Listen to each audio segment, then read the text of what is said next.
First of all, in the name of all the staff here at the cathedral, my brother priests and deacons, and all those who make the cathedral such a beautiful place to come and to worship, and in the name of His Eminence, the Cardinal, I wish you all Merry Christmas. Thank you. This is my third Mass of the day, and I don't know if my homilies are getting longer or shorter, but we'll see. We'll see. You know, there are different options of the gospel that we can use for this celebration of Christmas. One option is a bunch of names that no one really knows how to pronounce. 14 generations times 3. And eventually it comes to Joseph. So that's one option. Why does the church give us that option? To show the humanity of Jesus.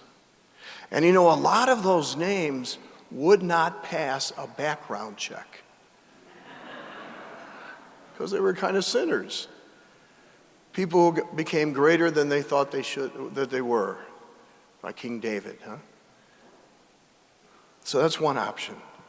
Another option is the Word became flesh and He made His dwelling place among us. It's in Latin, in the back of the cathedral right there. And it's also Cardinal Regali's coat of arms, his episcopal model. The word is from St. John's Gospel. St. John's Gospel is very theological. Sometimes you have to scratch your head a little bit to see what St. John is talking about, huh? And also the Gospel that we had tonight. It's my favorite. In the days of Caesar Augustus. And it tells the story of the birth of Jesus. But not just a story. It's not like a Hallmark movie at Christmas. It's the gift of God Himself to humanity, to us. That precious gift of Jesus in our lives. That's who gathers us together this evening. It is Jesus who brings us together to honor the Father. And we celebrate that Jesus, that Messiah, who was predicted throughout the Old Testament, the book of Isaiah, that the Messiah is coming. And there was this big misunderstanding. Would He be this powerful ruler, this king who would slaughter and fight back and control, demand and mandate? That's what some people thought. He would rid the Holy Land. He would rid that part of the world from Roman tyranny.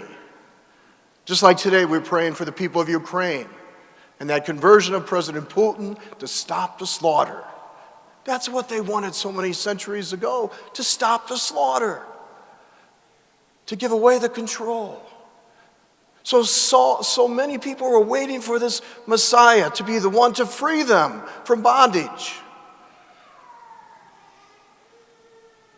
But for us, it's not about that power. Because if it was, if we would believe in a Jesus who would be the conqueror, you know, throughout the history of the church, these 2,000 years, where has the church grown the most? Through the blood of martyrs, through the blood of people who are willing to say enough, that I believe, that it's not about weapons and power and destruction, it is about love. And so often we can think of love as something that's way out there.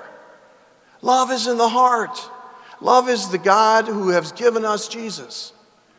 That profound sense of love. Love conquers all things. That's what we celebrate. The gift of Jesus and the gospel that we have today, it's pretty self-explanatory. He was born in a manger in poverty. No room for Him in the inn. His mother was Mary, a young woman, who said at one moment in her life, "Let it be done to me according to your word." Yes, Gabriel, I am willing to do it even though I don't know what it is that I'm doing. She trusted. And Joseph, the poor guy, at one time in the scriptures it tells us that she was with child and he didn't know how that happened. It wasn't him. And he was going to divorce her quietly according to Jewish law, which would have meant that Mary would have probably been stoned to death. And yet he took Mary into his life. And it was through the dreams, huh? Joseph, don't worry about it. Joseph, you got to trust. You got to trust. Just like through the three magi, the astronomers who came from so far away, or as a child recently told me a while back, those three wise guys showed up in Bethlehem. The world shows up in Bethlehem. That's who they represent. That's what we celebrate on Epiphany, the manifestation, the presentation of Jesus to all the world. Gold, frankincense, and myrrh, but that's a story for another feast day. But the simplicity of shepherds who stunk like the sheep. They were not really welcomed into the city because, and they too gave praise to God. And all the other characters that we hear about.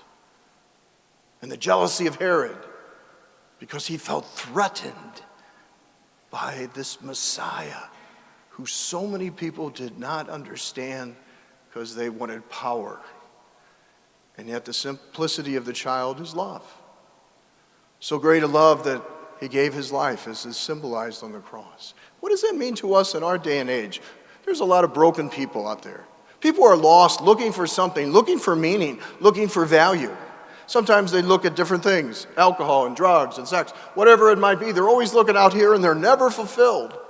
And they search, and all of a sudden there's that simplicity of Jesus saying, trust me, believe in me, believe in my Father who created you. And Jesus would say to us, my Father did not waste his time, because Genesis says we're all created in the image and likeness of God. But also God knew that we needed help, because we do sin, we do make mistakes, we do things that we're ashamed of. But also the flip side, we also do things that make a difference in the world. They can make the world a better place. But it takes trust.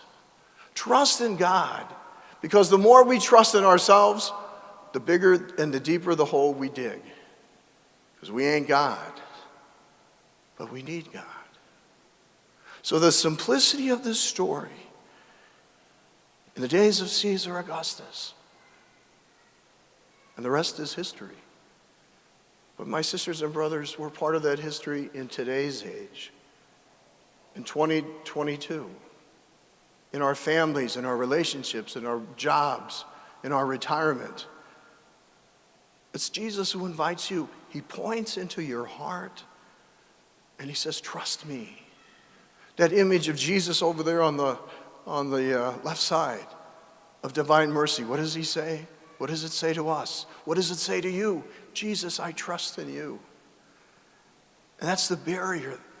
That's the wall we have to climb over, to authentically trust in Jesus that began in that journey so many centuries ago in the town of Bethlehem.